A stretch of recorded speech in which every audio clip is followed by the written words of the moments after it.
picture this. You're standing in your bathroom, right? And you've just dropped a pretty significant amount of money on this brand new, supposedly miraculous skin serum. Oh, we have all been there. Right.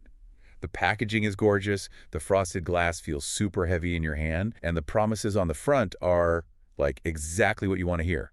Glowing, hydrated, youthful skin. Yep. The whole marketing dream. Exactly.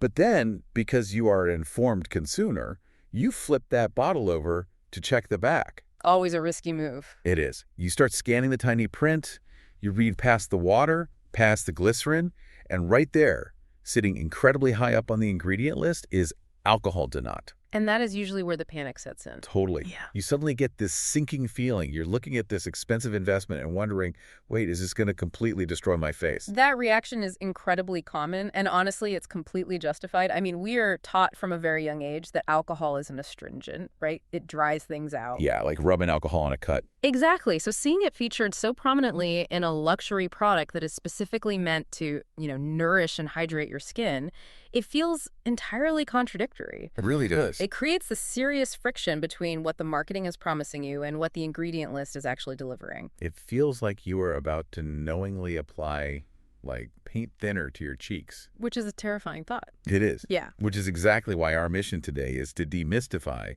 this exact paradox.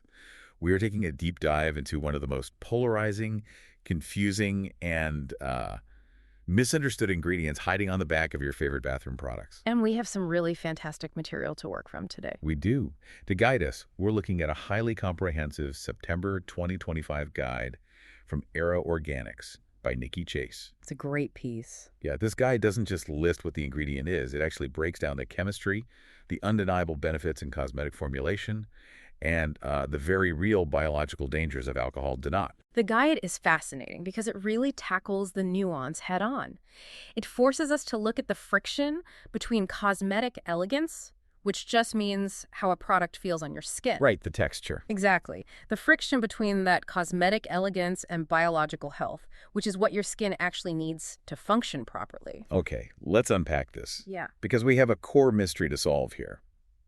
How is an ingredient that is widely known to strip the lipid barrier and cause premature aging simultaneously hailed as an absolute holy grail by cosmetic chemists all over the world? It's a great question. I mean, why is it practically inescapable? Well, to really understand its dominance in your skincare routine, we actually have to step out of the laboratory for a second. We have to look at why it's even called alcohol denatured in the first place. Right, the denat part. Yeah, the denat simply stands for denatured. But what you really need to understand is that before it gets denatured, this ingredient starts its life as something completely ordinary and, natural. It's pure ethanol. Wait, like the exact same chemical compound you would find in a cocktail or a glass of wine? The very same. It is a simple volatile alcohol. It's actually derived from fermenting the natural sugars found in agricultural crops. Okay. So we're talking about things like sugar beets, sugar cane, or various fermented grains. In its pure raw form, it is straightforward, entirely drinkable ethanol. But I'm guessing that presents a bit of a problem for a skincare company. A massive logistical and financial problem. Worldwide, governments heavily tax drinkable alcohol, right, to regulate consumption. Oh, the beverage tax. Exactly. If a skincare company used pure food-grade ethanol in their toners or daily moisturizers, they would get hit with astronomical beverage taxes. Wow, okay. It would make standard cosmetics completely prohibitively expensive to produce and to purchase. So the entire existence of this specific ingredient classification is essentially just a massive tax evasion loophole. That is pretty much exactly what it is. The manufacturers have these giant vats of pure ethanol, but they refuse to pay the beverage tax to the government. Because it would bankrupt them. Right.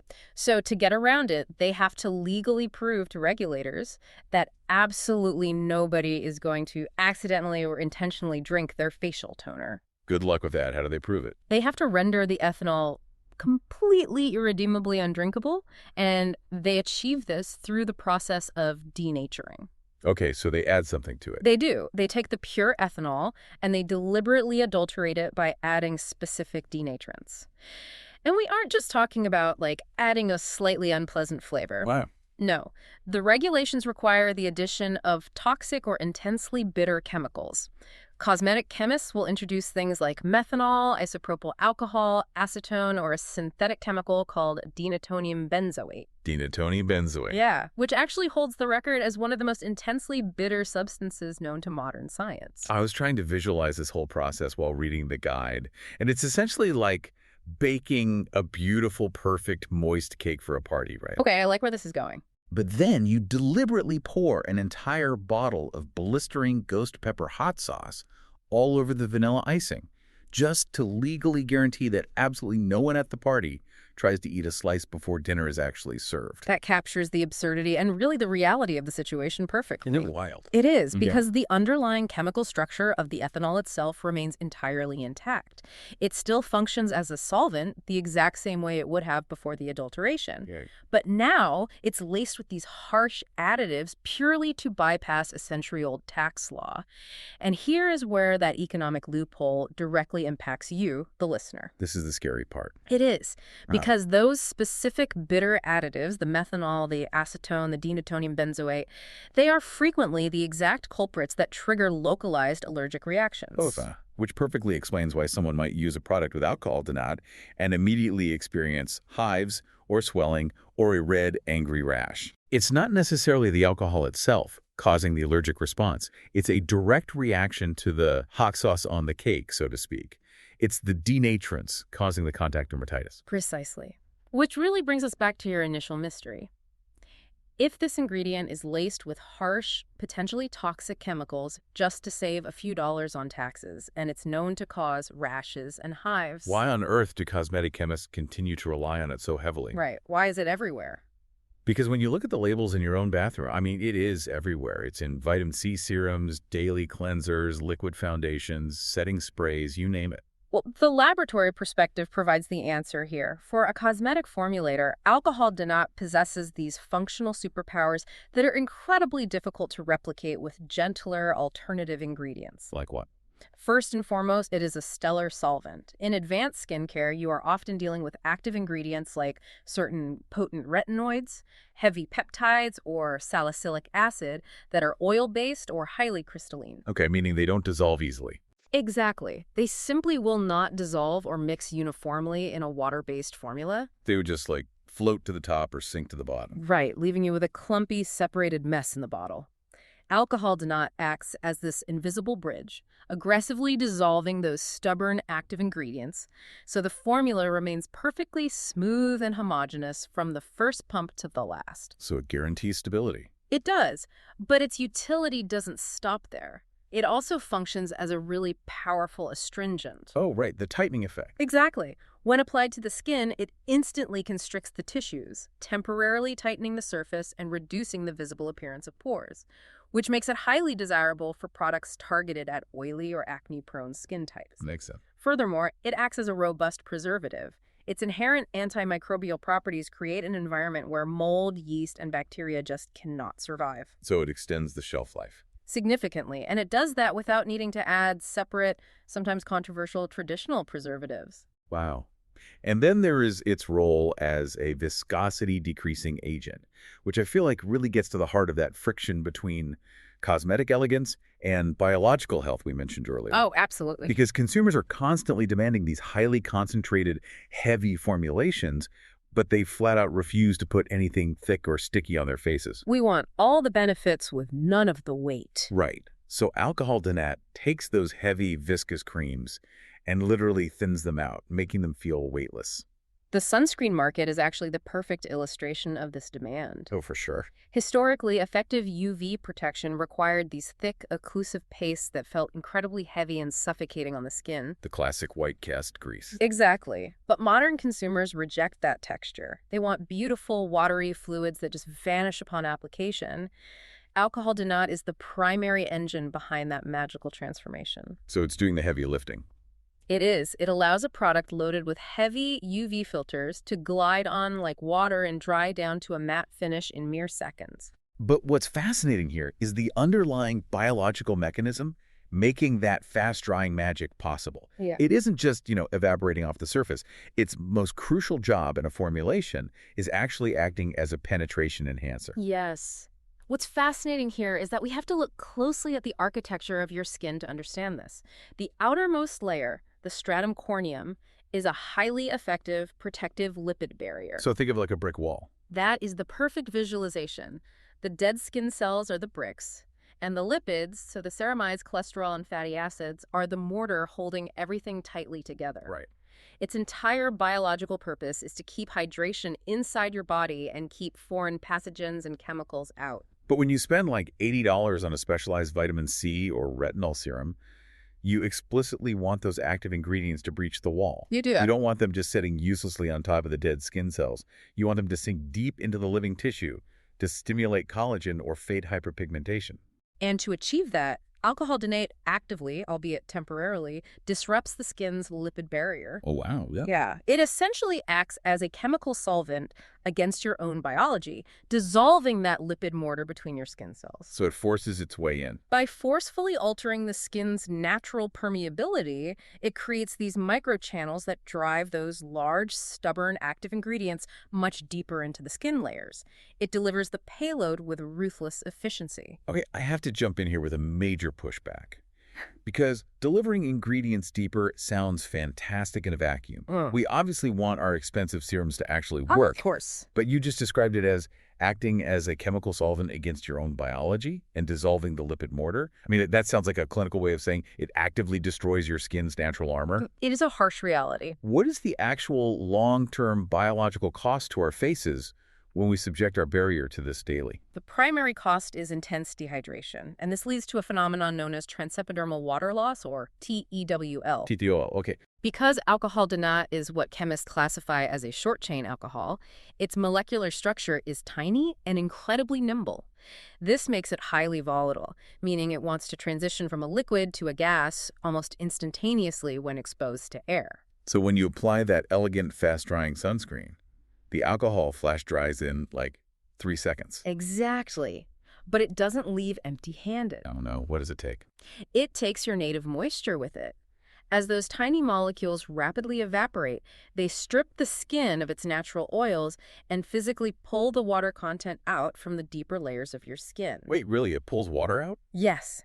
Once that lipid mortar is dissolved, there is nothing left to trap the hydration inside. The atmospheric air simply acts like a vacuum, sucking the moisture right out of your compromised barrier. So it's a highly efficient moisture thief. That is a great way to put it. And this transepidermal water loss explains why your skin might feel extremely tight or inflamed or look visibly flaky after using an alcohol-heavy toner. You've basically removed the protective seal, leaving the living tissue completely exposed and vulnerable to environmental stressors, UV rays, pollution, and even other ingredients in your routine that normally wouldn't cause any irritation. And the Era Organics Guide emphasizes how catastrophic this barrier damage can be, particularly regarding premature aging. Which is what everyone is trying to avoid. Right.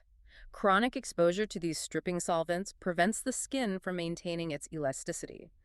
Without sufficient hydration and a healthy lipid barrier, the structural integrity of the skin weakens, which directly accelerates the formation of fine lines and deep wrinkles. Which brings up a massive contradiction. I was reading the source, and it clearly states that constant exposure breaks down elasticity and causes actual documented premature aging. It does. If this ingredient literally degrades the structural integrity of human skin, how is it legally allowed on the shelf at the local pharmacy? It really comes down to how regulatory bodies define safety versus optimal health. The FDA, alongside the Cosmetic Ingredient Review Expert Panel, the CIR, they have rigorously evaluated alcohol denat. Okay. And they deem it safe for cosmetic use, but typically only in specific concentrations up to 12%. You'll often see these legally approved versions listed on the back of your bottle as SD alcohol 40B or SD alcohol 40C. The SD standing for specially denatured, right? Mm-hmm. Which indicates the manufacturer used a specific government-approved list of denaturants that are considered slightly less irritating than others. Less irritating, yes, but certainly not non-irritating. And this is the crucial distinction you have to make as, the CEO of your own bathroom cabinet. Right. Regulatory bodies are evaluating toxicology. They're determining if a product is immediately dangerous or poisonous to the general public. Safe for the mass market absolutely does not mean biologically beneficial for your specific skin type. That makes total sense. If you naturally lean dry or if you battle conditions involving a compromised barrier like eczema or rosacea, Applying a 12% concentration of a known lipid-dissolving solvent is going to severely exacerbate your symptoms. And what blew my mind in the guide is the biological mechanism of how it impacts oily skin. Because people with acne-prone skin often gravitate toward alcohol Denat, right? It provides that instant, tight, ultra-matte finish. It feels like it's working. Exactly. It physically feels like it's burning away the excess grease and sanitizing the breakouts. But the guide points out that this is a complete illusion, leading to a phenomenon called rebound oiliness. The mechanism behind rebound oiliness is fascinating. Your skin has an acid mantle, which is this very delicate balance of sebum and sweat that protects the surface. Right. When you aggressively strip away all the oil with a flash-drying solvent, Yeah. you aren't fixing the problem. You are setting off a biological alarm system. So the skin essentially panics. Yes. It detects that the lipid mortar is completely gone and realizes it is entirely unprotected. But your sebaceous glands can't produce water to rehydrate the skin. They can only produce oil. Oh, man. So in response to the emergency signal, the glands go into absolute overdrive. They start desperately pumping out massive amounts of sebum to try and seal the leak. Which leaves you with skin that is simultaneously profoundly dehydrated underneath, but covered in a thick layer of excess grease on the surface. Exactly. And this overproduction stretches and enlarges the pores, traps more dead skin cells, and ultimately creates a breeding ground for even more severe acne breakouts. So it's a vicious cycle of stripping the skin, causing an oil panic, and then stripping it again. Exactly. Here's where it gets really interesting, though. Because after learning all of this about barrier destruction and rebound oiliness, your first instinct might be to just march into your bathroom and throw away every single bottle that has the word alcohol printed on the label. A very natural reaction. Right. But the Nikki Chase guide makes a massive point of telling us to pause. Seeing the word alcohol isn't an automatic red flag, because we are actually dealing with an entire family tree of alcohols, and they do not all behave the same way. Yes, the confusion really stems from basic chemical nomenclature. In chemistry, the term alcohol simply refers to a specific type of molecular structure, an oxygen atom bonded to a hydrogen atom attached to a carbon backbone. Okay, so it's a structural category. Exactly. It's a broad structural category. It doesn't dictate how the molecule will behave on human tissue. And the prime example of this contrast is cetyl alcohol. Ah, the so-called good alcohol. Let's look at the mechanism of why it's considered good. It comes down to the size of the carbon chain. Yeah. We discussed earlier how alcohol Denat is a short-chain molecule, right? It's tiny, nimble, and highly volatile, which is why it flash dries and pulls water out of the skin. Right. Cetyl alcohol, on the other hand, is a long chain, or fatty alcohol. It has a massive, heavy molecular structure. It is so large that it is actually solid at room temperature, often looking like white, waxy flakes. The way I was visualizing the mechanical difference, alcohol Denat is like a tiny thief that sneaks through your window, grabs your skin's hydration, and instantly flies out before you even realize it's gone. That's a great image. But cetyl alcohol is like a massive, heavy-weighted blanket. It is physically too large and too heavy to evaporate into the air. Instead, it just lays flat over the surface of the skin. That analogy perfectly illustrates the function of an emollient. Because cetyl alcohol cannot evaporate, it acts as a conditioning agent and a barrier protectant. So it's doing the opposite. Yes. Instead of breaking down your lipid mortar, it sits on top of the stratum corneum, actively filling in the microscopic cracks between dry skin cells. It hydrates, softens, and physically blocks transepidermal water loss by trapping your native moisture beneath that heavy blanket. It's crazy because they both share the word alcohol in their chemical name, but they're playing completely different sports. One dissolves the barrier, the other fortifies it. Exactly. And this brings up an incredibly important point about the nuance of cosmetic formulation. It is very easy to read an article and decide to unilaterally demonize a single ingredient. Right. But in chemistry, formulation is truly everything.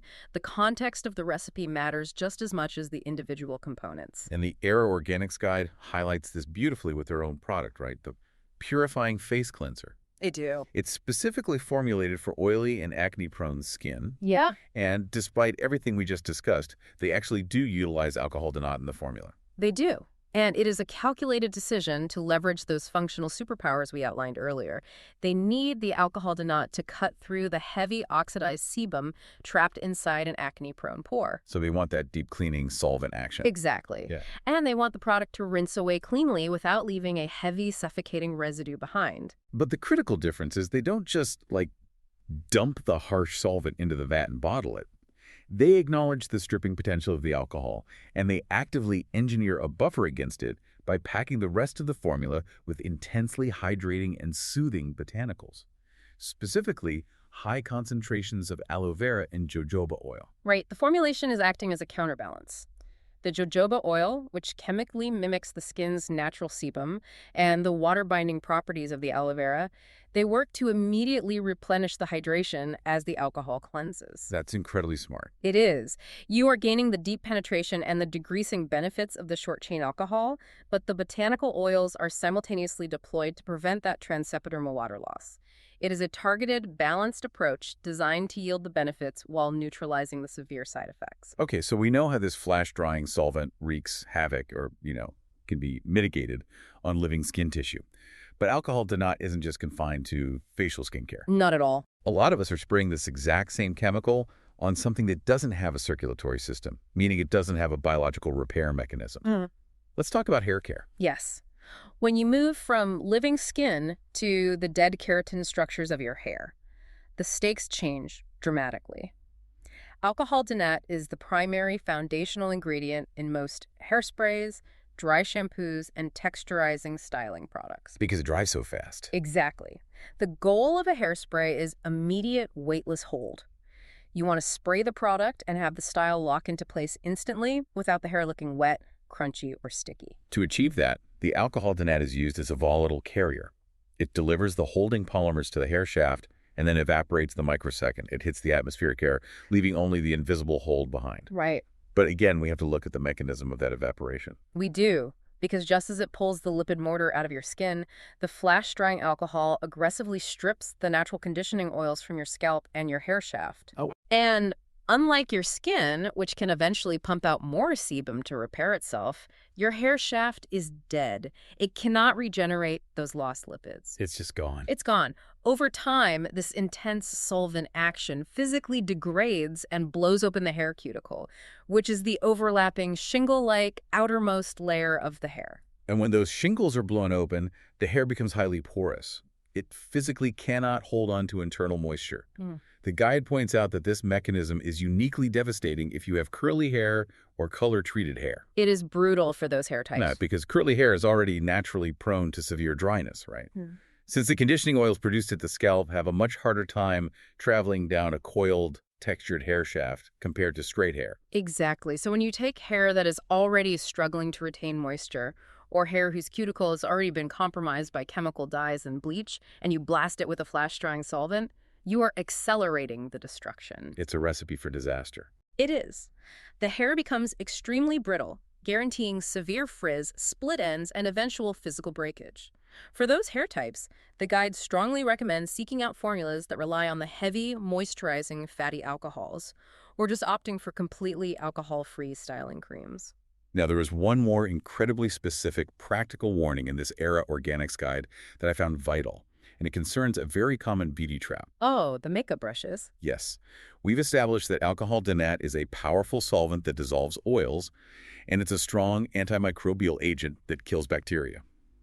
A logical consumer might look at those two facts and think, perfect, I will just buy a cheap bottle of pure denatured alcohol from the hardware store to deep clean and disinfect my expensive makeup brushes. The guide vehemently warns against this protocol, and it all comes down to understanding the physical anatomy of your makeup tools. It is a massive trap. If you look at a makeup brush, you have the handle, the bristles, and the metal band holding them together called the ferrule. Inside that metal ferrule is a specialized adhesive glue that tightly binds thousands of individual hairs into a single brush head. Right, and when you dip that brush into pure denatured alcohol, capillary action draws the liquid up the bristles and straight into the ferrule. It just sucks it right up. Exactly. You are introducing a highly aggressive industrial-strength solvent directly to that adhesive. It doesn't just dissolve the leftover liquid foundation and sanitize the bacteria. It actively and rapidly dissolves the glue holding your expensive brush together. So you will pull the brush out of the alcohol, and entire clumps of bristles will simply slide out of the ferrule and wash right down the drain. It's a nightmare. Plus, it completely desiccates the fibers themselves.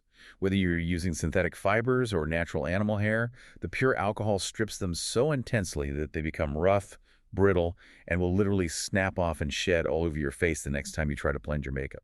It is entirely too aggressive for routine maintenance. The guide provides a specific, safer protocol. Avoid pure denatured alcohol entirely for your tools. So what should we use?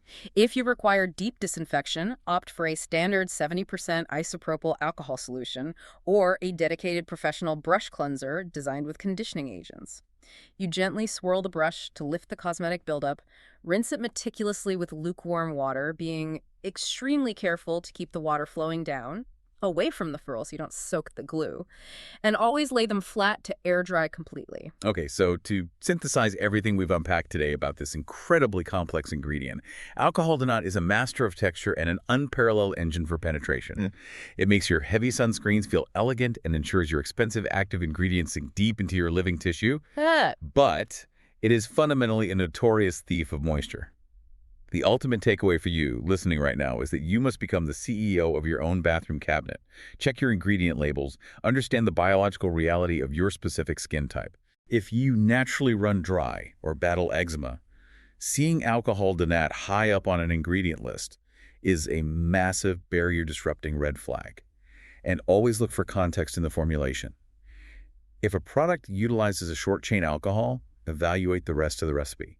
Does it include heavy buffering ingredients like aloe, jojoba oil, or fatty long-chain alcohols like cetyl to protect and rebuild your lipid mortar? If we connect all of these chemical mechanisms back to the bigger picture we started with, it really leaves us with a lingering, almost philosophical question about the priorities of the modern beauty industry. I know exactly what you're getting at. We established at the very beginning that the sole reason alcohol Denat contains these harsh, skin-irritating, allergy-inducing chemicals, the methanol, the denatonium benzoate, is merely a century-old economic loophole designed to avoid government beverage taxes. It's an ingredient built entirely around tax evasion. Which raises an incredibly important question for us to consider as consumers. Are we collectively sacrificing our long-term biological skin health, purposefully compromising our protective lipid barriers, and risking actual documented premature aging purely to satisfy an outdated tax law? It really makes you think. The global chemical and cosmetic industry is incredibly advanced and exceptionally well-funded. Could a multi-billion-dollar industry pioneer a highly effective, elegant, non-toxic solvent that doesn't rely on literal poison just to bypass the IRS? That is a fascinating, slightly maddening thought to end on. Why are we letting the tax code dictate the biological health of our skin barrier? I love that it. reframing. So tonight, when you're standing in your bathroom, take a second look at the back of that expensive little frosted glass bottle. You now know exactly what you're looking at, and more importantly, exactly how the chemistry works. Thank you so much for joining us on this deep dive. We'll see you next time.